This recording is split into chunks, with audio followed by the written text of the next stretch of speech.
아버지 하나님, 우리의 삶 가운데 어떤 문제가 있더라도 아버지 앞에 기도하고 나아갈 때 아버지께서 그 문제를 해결하실 뿐만 아니라 아버지 하나님께서 우리에게 믿음의 은사를 주시고 또 각종 신령한 은사를 주심으로 신앙생활을 재미있게 잘할 수 있도록 주님께서 복을 주시기를 간절히 기도드립니다.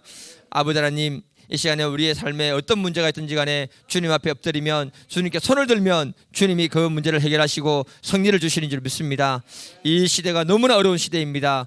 이 어려운 시대에 주님 앞에 엎드리면 주님께서 축복하시고 우리의 삶 가운데 함께 하시는 귀한 복된 시간 될 줄 믿습니다. 아버지께서 오늘 이 시간에 함께 해주시고 또 말씀 가운데 함께 하시며 기도 가운데 함께 하셔서 성령님 우리의 마음을 만지시고 성령님 우리 가운데 임재하여 주시옵소서. 주님께서 함께 하실 줄 믿고 감사하며 예수님의 이름으로 기도드립니다. 아멘.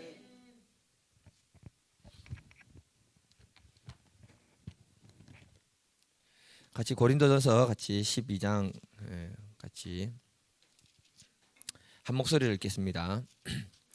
8절부터 11절입니다. 시작. 어떤 사람에게는 성령으로 말미암아 지혜의 말씀을, 어떤 사람에게는 같은 성령을 따라 지식의 말씀을, 다른 사람에게는 같은 성령으로 믿음을, 어떤 사람에게는 한 성령으로 병 고치는 은사를, 어떤 사람에게는 능력 행함을, 어떤 사람에게는 예언함을, 어떤 사람에게는 영들 분별함을, 다른 사람에게는 각종 방언 말함을, 어떤 사람에게는 방언들 통역함을 주시나니 이 모든 일은 같은 한 성령이 행하사 그의 뜻대로 각 사람에게 나누어 주시는 것이니라. 아멘. 제목 같이 한번 읽어보겠습니다. 제목 시작.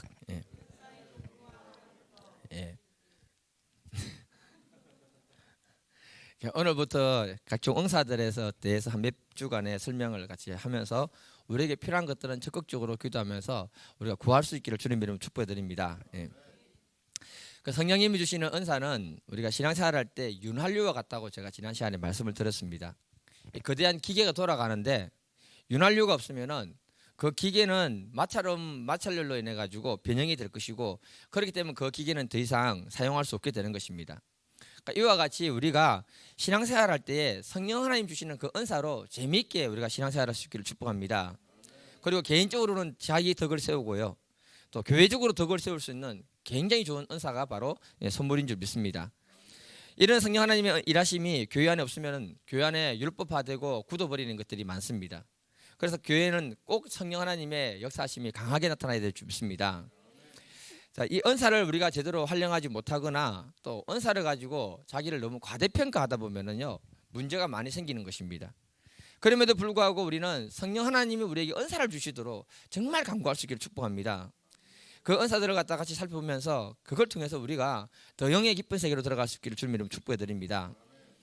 사도 바울은 성령님이 어떤 일을 하신다고 말하고 있습니까? 11절 같이 읽겠습니다. 시작. 이 모든 일은 같은 한 성령이 행하사 그의 뜻대로 각 사람에게 나누어 주시는 것이니라. 성령님은 하나님이신데요, 하나님이 하시는 일 중에 하나가 뭐냐면은 은사를 주신대요. 그런데 하나님의 뜻대로 주신대요. 우리나라식으로 얘기하면요, 여장사 마음대로 주신대요. 하나님 마음대로 주시는데, 하나님이 우리가 하나님께 특별한 은사를 구할 때 주시기도 하지만은 때로는 주지 않기도 한다는 것입니다. 그래서 사도 바울이 뭐라고 얘기하는가 하면은 고린도전서 12장 29절 30절 같이 읽겠습니다. 12장 29절 30절 시작. 다 사도이겠느냐, 다 선지자이겠느냐, 다 교사이겠느냐, 다 능력을 행하는 자이겠느냐, 다 병 고치는 은사를 가진 자이겠느냐, 다 방언을 말하는 자이겠느냐, 다 통역하는 자이겠느냐.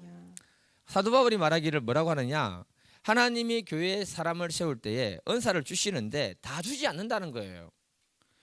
다 사도가 아니라는 겁니다. 다 선지자가 되는 게 아니래요. 교사가 다 되는 것도 아니래요.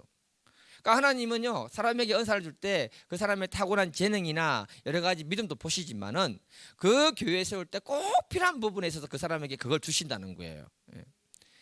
그 사람의 믿음과 그 분량에 따라서 하나님이 선물로 주시는 것이 바로 은사인 것입니다. 그래서 다 능력 행하는 사람 아니다. 여러분, 방언 기도 막 하려는데 잘 안 되는 분 위로를 좀 받으시기를 바랍니다. 다 방언하는 게 아니래요. 방언 못해도 된다는 말이에요.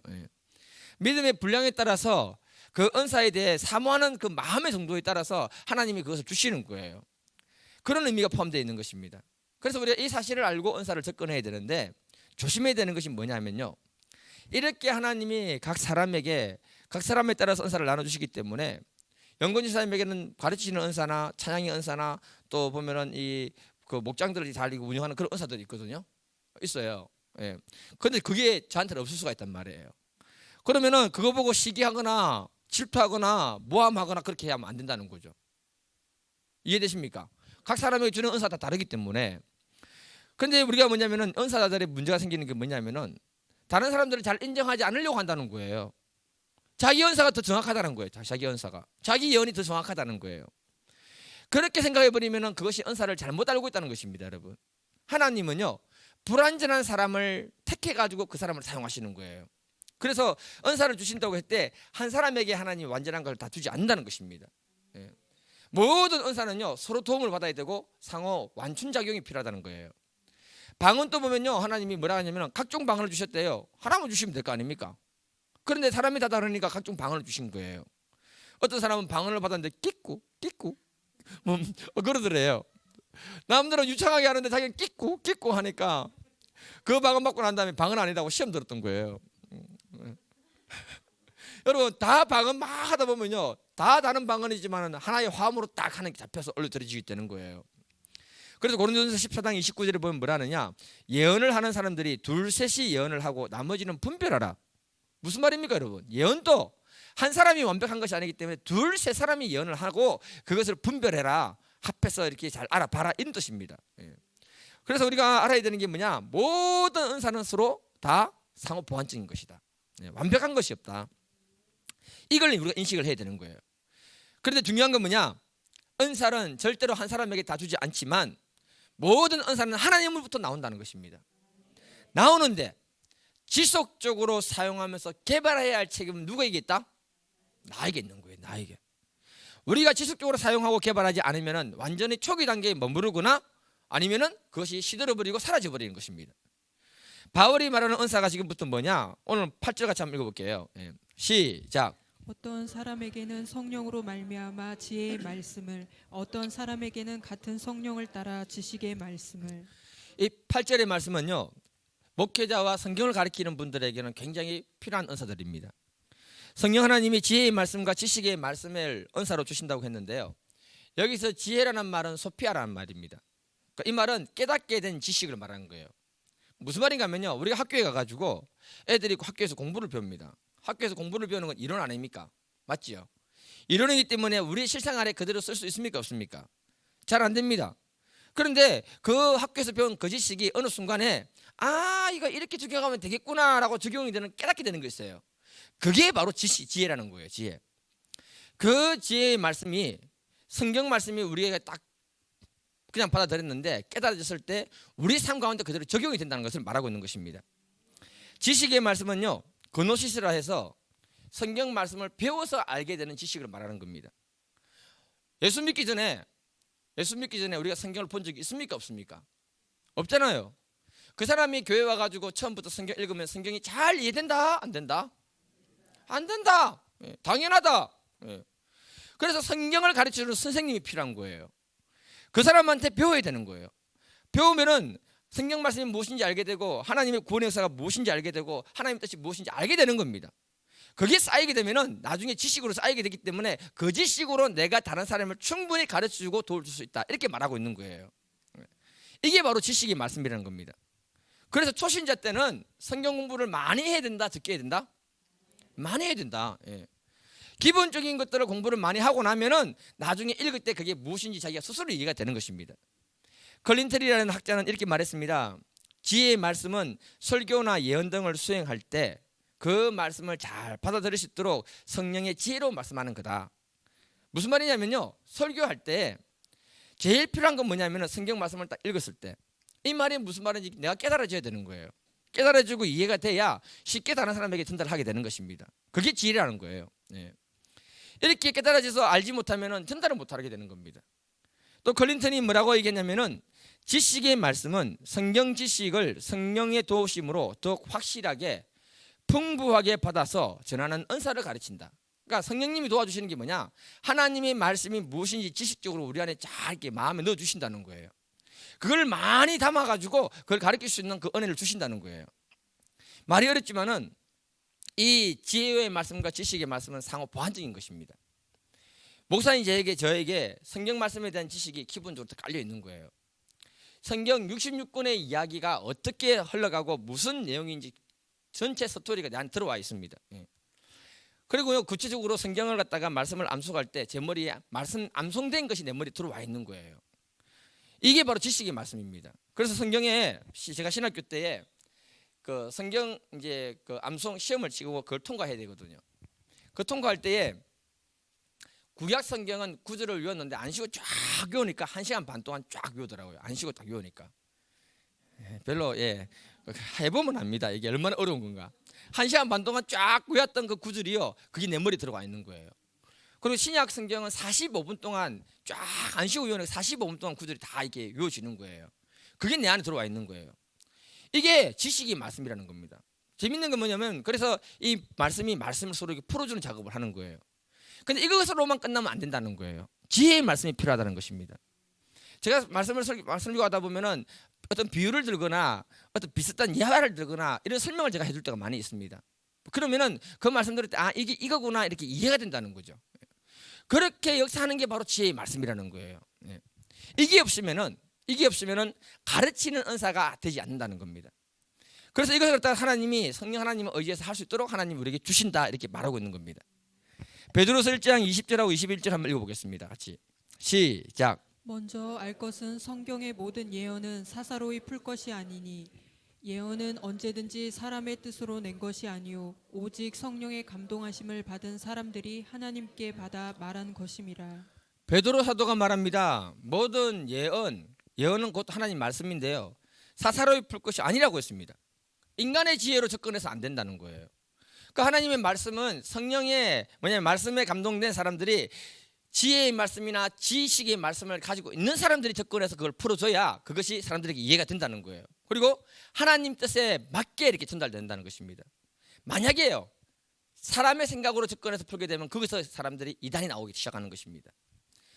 저와 여러분들이 해야 되는 게 뭐냐면은, 목회자들이 구해야 되는 것이 바로 지혜의 말씀이고 지식의 말씀인데요, 이걸 위해서 성도님들이 굉장히 많이 기도를 해주셔야 됩니다. 그래야 제대로 이렇게 분석해서 여러분들 전달해 주게 되는 것입니다.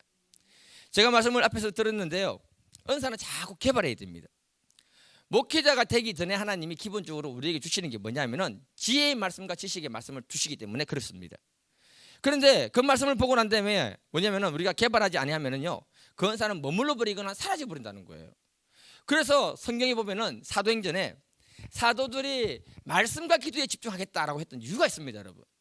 그들이 하나님으로부터 말씀의 은사를 받았거든요. 그런데 말씀과 기도에 집중해서 그 은사를 개발하지 않으면은 열려지지 않기 때문에 그런 것입니다. 그래서 여러분들이 목회자를 위해서 중보기도를 해줘야 되는 거예요. 지금 제가 제 얘기를 좀 해드리고 싶은 게 있는데요, 뭐 자랑하는 것도 아니고 계속해서 하나님 앞에서 이렇게 우리가 기도하면서 구해 나가야 되는 부분인데요, 제가 어떻게 해서 그 지혜의 은사와 그 지식의 은사를 갖다가 구하게 됐는가 하면은, 우리 교회 처음 와가지고 성경 공부를 시작했습니다.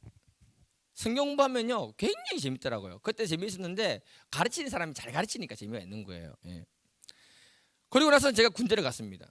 군대 갔을 때 제가 뭘 했냐면은, 군대 있을 때 군대 간 사람들에게 메시지를 갖다가 매주마다 보내주셨거든요.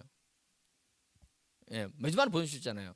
보내주셨는데 그걸 받아가지고 A4 용지 있잖아요. A4 용지 반을 딱 짜게 해가지고는 사면으로 만들어가지고 그 말씀을 요약을 했습니다. 요약을 해서 군대에 맞는 메시지로 만들어가지고 사람들에게 전도할 때 전도지를 썼거든요. 1년 반 동안 그걸 했어요.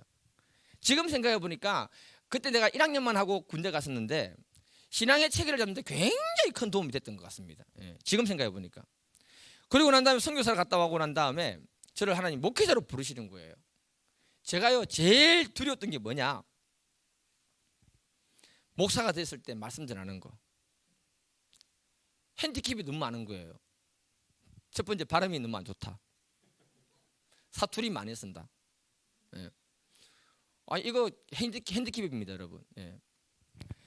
사실 우리 학생 때 보면은 그 학생들 여름 수강회 할 때 말씀 훈련시켜서 메신저로 이렇게 세우고 했거든요. 저는 한 번도 말씀 전한 적이 없습니다. 무슨 말인가 아십니까 여러분? 이게 핸디캡이 많아서 그런 거예요. 말씀을 전할 만한 사람이 아니라는 거예요. 그러니까 훈련을 못 받은 거예요, 한 번도. 예. 그런데 하나님이 저를 목사로 불렀어요. 그래가지고는 선교사로 갔다 왔는데 목사님이 몸이 안 좋으셔가지고 그때 주일 예배를 대신 내가 선교해야 되는 상황이 됐습니다. 그래서 저는 뭐 떠밀려가지고 하라길래 그냥 했어요. 했는데 그때 가장 큰 절망을 그때 경험했습니다. 도대체 기도를 하는데 어떤 본문을 잡아야 되고 그것부터 모르겠는 거예요. 그리고는 본문을 잡았어요. 모르겠다고 잡았는데 여호수아 6장을 잡았습니다. 잡았는데 설교를 해야 되면 무슨 내용인지 눈에 들어와야 되는데 안 들어오는 거예요 이게. 네. 그래서 거기에 관련된 책도 있잖아요. 보고 좀 뺏기고 다른 사람들 그 설교해놓은 그 인터넷 들어가 찾아가 보고 그렇게 해가지고 설교를 준비해가지고요. 제가 설교를 했는데 그날 완전히 죽었습니다, 여러분. 완전히 죽었다고요. 네. 그 경험하고 난 다음에 설교가 얼마나 부담스럽고 설교 자리에 서는 게 얼마나 힘든가. 지금도 그래요. 지금도. 네. 그래가지고 그때 당시에 이제 간이삼의 기도 집회에 있을 때에 정말 갔는데 집회 마지막 날에 은사 집회할 때에 그 분이 정광호 목사님이거든요. 그분한테 은혜를 많이 받았습니다. 예. 제가 욕도 많이 하지만은 그분이 뭐라고 하느냐, 딱 은사를 풀어가면서 하면서 지혜의 말씀, 지식의 말씀을 받아 먹으라 그런 거예요. 그런데요, 저는요 내 심령이 너무 절박하니까, 여러분 절박해야 기도가 나오고 절박해야 은사가 풀어지는 거예요. 그때 정말 내 온 마음 다해서 아멘 아멘, 내가 미쳤지 그때 생각해보니까. 그렇게 막 아멘 아멘 하는데요, 어떤 힘이 두 번 쫙쫙 내 입에 들어오는 거예요. 그래서 몸이 딱 굳어버리는 거예요. 그때 제가 알았습니다. 아, 하나님이 지혜의 말씀, 지식의 말씀 주시는구나. 다 끝난 줄 알았어요. 그게 시작이었어, 시작. 예. 그것만 있으면 되는 줄 알았던, 그게 아니더라고요. 계속 은사는요 개발하고요, 기도하고요, 발전시켜 나가야 되지. 그래야 발전이 있는 것이지, 그건 초기 단계에 머물러 보면 아무것도 안 된다는 거예요. 그때부터 어떤 변화가 생기는가 하면 정말 신기한 변화가 생겼습니다. 정광 목사님이 특징이 뭡니까? 앞에 서면 아무것도 없어요. 그냥 하면 설교를 막 하거든요. 이렇게 잘해요. 어떻게 말을 그렇게 잘하는지. 그런데 정광 목사님한테 딱 영향을 딱 받고 오니까요, 제가 그때부터 설교를 하는데 아무것도 없어도 그렇게 해서 딱 얘기하면 그 다음에 말할 게 생각이 탁 들어가지고 또 얘기하고 생각이 탁 들어 얘기하는 거예요. 너무 신기한 거예요. 이거는 경험해봐야 알아요. 경험. 설교 그렇게만 하면 좋겠어요, 저도. 네. 그런데 그게 며칠 안 가더라고요. 그러고 난 다음에 다른 목사님 설교를 들었습니다. 듣는데 너무 은혜가 되는 거예요. 너무 은혜가. 한 번 듣고 난 다음에 나는 이으려고 안 했어요. 그게 그대로 딱 입력이 돼가지고 똑같이 카피를 하는 거예요. 카피하고 싶은 마음 없었습니다. 그런데 그렇게 설교 나오는 거 어떻게 해요? 그때부터 제가 느낀 게 뭐냐, 하나님이 설교 훈련을 시키는구나. 그때 제가 알게 된 거예요. 그리고 하나님이 말씀을 주는구나, 그걸 알게 된 거예요. 그래서 그때 설교를 해야 될 때, 그때 한참 성령 충만할 때, 지금은 그렇게 안 됩니다. 충만할 때 컨테이너 이거 있었잖아요. 이쪽 그 교육관에 있었잖아요. 컨테이너 가가지고 성경책 딱 들고 가고 볼펜 들고 가고 노트 딱 들고 갔습니다. 그리고 기도 딱 하면서 성령님 어디 필까요? 딱 하면 감동으로 딱 어디를 펴라가 딱 줘요. 그 본문 딱 펴고요, 가르쳐 주십시오. 그러면 생각 속에서 말씀 막 풀어주는데 막 받아 적었어요. 이런 경험을 했다고요. 1시간 반 정도 막 받아 적었는데요, 그거 가지고 설교했는데 그날 대박 터뜨렸습니다. 아이고 참 별것 다 해보네요, 그죠? 네. 근데 그때 제가 배운 게 뭐냐면은, 역시 말씀은 하나님이 주시는 거구나. 그걸 제가 그때부터 이제 배우고 시작이 된 거예요. 근데 어떤 일이 일어나가 하면은 성령님 계속 내 마음에 성경을 읽으라고 계속 푸시라는 거예요. 성경을 읽는데 구약 성경을 2주 만에 독파했습니다. 독파를 하는데 구약 성경을 읽는데 얼마나 재밌는지. 이전에 내가 몰랐을 때는 이해가 안 되는 부분이었는데 깨닫게 해주고 알게 하시니까 너무너무 재밌는 거예요. 그래서 신구약을 한 달 만에 한 3번 읽었던 것 같아요. 그렇게 성경을 읽는데 성경 말씀이 정말 꿀같이 달다. 그걸 제가 그때 경험했던 것입니다. 이렇게 내 영의 관리를 잘하고 성령에 붙들려 살아야 되는데 그렇게 못할 때가 많잖아요. 기도도 못할 때도 많고 죄를 지을 때도 있고. 그때부터 그 세계가 닫히기 시작하는 거예요. 야, 신기하대요. 이런 걸 경험했기 때문에 늘 말씀을 위해서 기도하고 말씀을 풀어달라고 성령께 기도를 하고 있는 겁니다, 여러분. 예. 성령님이 역사해 주시고 풀어주시고 함께 해주실 때 그 말씀이 내 안에 역사하기 때문에 그런 것입니다. 그래서 여러분들이 목회자를 위해서 기도해 주실 때는 하나님 그 말씀이 풀어질 수 있도록 늘 성령 충만을 잘 유지할 수 있도록 중보기도 부탁드립니다. 그때 하나님이 목회자들에게 지혜의 말씀과 지식의 말씀을 주셔서 그 쉽게 풀이해서 전달할 수 있도록 하나님이 도우시는 줄 믿습니다. 제 지론이 뭐냐면요, 아무리 설교에 대해서 방법론을 많이 배우고 아무리 설교에 대한 자료를 많이 가지고 있다 할지라도 하나님이 그 말씀의 지혜의 연세와 지식의 연세를 주시지 아니하면은 설교는 할 수 없다. 설교는 할 수 없다. 그래서 목회자들은 성령님이 기본적으로 역사할 수 있도록 자기 관리를 굉장히 잘해야 되는 거예요. 이런 믿음의 역사가 늘 있기를 주님의 축복해 드립니다. 그리고 정말 하나님을 사람을 가르쳐야 되는 은사가 필요하신 분들에게는 오늘 이 은사를 받을 수 있기를 주님의 축복해 드립니다. 성경에 보면요, 사도 바울은요, 지혜의 말씀과 지식의 말씀 이 두 가지 은사가 정말로 대단했습니다. 바리새인이 됐을 때 가말리엘 문화상에서 구약 성경을 다 외웠거든요. 구약 성경을 거의 다 외웠으니까 이게 지식의 연사입니다. 지식의 연사. 그런데 예수를 만나고 난 다음에 성령이 조명 안에서 구약을 다시 보니까 성령에서 깨닫게 하시는 거예요. 그래서 거기서 나온 것이 뭐냐? 복음서가 나온 것입니다. 사도 바울의 지식의 말씀과 지혜의 말씀을 통해서 사람들에게 준 서신서가 지금의 성경으로 바뀌어버린 거예요.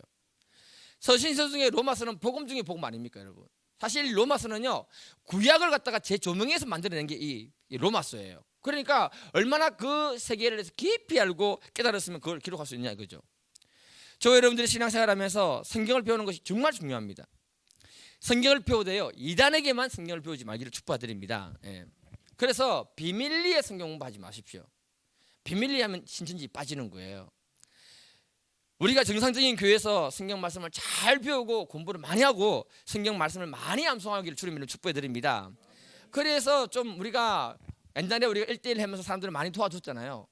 그런 분들이 계속해서 이렇게 은사자로 많이 나올 수 있기를 축복해 드립니다. 이 사람하고 같이 인사 한번 하겠습니다. 성령님이 원하는 사람에게 지혜의 말씀과 지식 은사를 주십니다.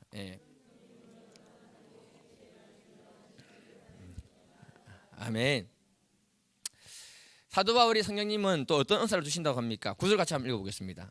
시작. 다른 사람에게는 같은 성령으로 믿음을, 어떤 사람에게는 한 성령으로 병 고치는 은사를. 성령 하나님이 또 다른 사람에게는 믿음의 은사를 주시고 다른 사람에게는 병 고치는 은사를 주신다고 하고 있습니다. 병 고치는 은사는요, 그냥 넘어갈게요. 이 병 고치는 은사는 믿음의 은사 그 범위 안에 들어가는 부분이기 때문에 믿음의 은사를 갖다가 한번 보겠습니다. 믿음의 은사는요, 기본적으로 하나님이 우리에게 믿음을 주시지 않으면 믿을 수 없는 것입니다. 에베소서 2장 8절에 보게 되면은 같이 한번 읽어보겠습니다. 에베소서 2장 8절 시작. 너희는 그 은혜에 의하여 믿음으로 말미암아 구원을 받았으니 이것은 너희에게 난 것이 아니요 하나님의 선물이라. 하나님이 우리에게 믿음을 주시는데 예수를 믿을 수 있는 그 믿음은 선물로 주신 은사라고 말하고 있는 것입니다. 믿음 자체가 은사라는 거예요. 그래서 데살로니가 3장 2절에 보면 믿음은 모든 사람의 것이 아니다라고 하는 겁니다. 저와 여러분들이 이 경주에서 예수 믿는 사람이 7% 정도밖에 안 되잖아요. 그러면은 우리가 예수 믿는다는 것이 굉장히 복받은 사람들이란 거예요.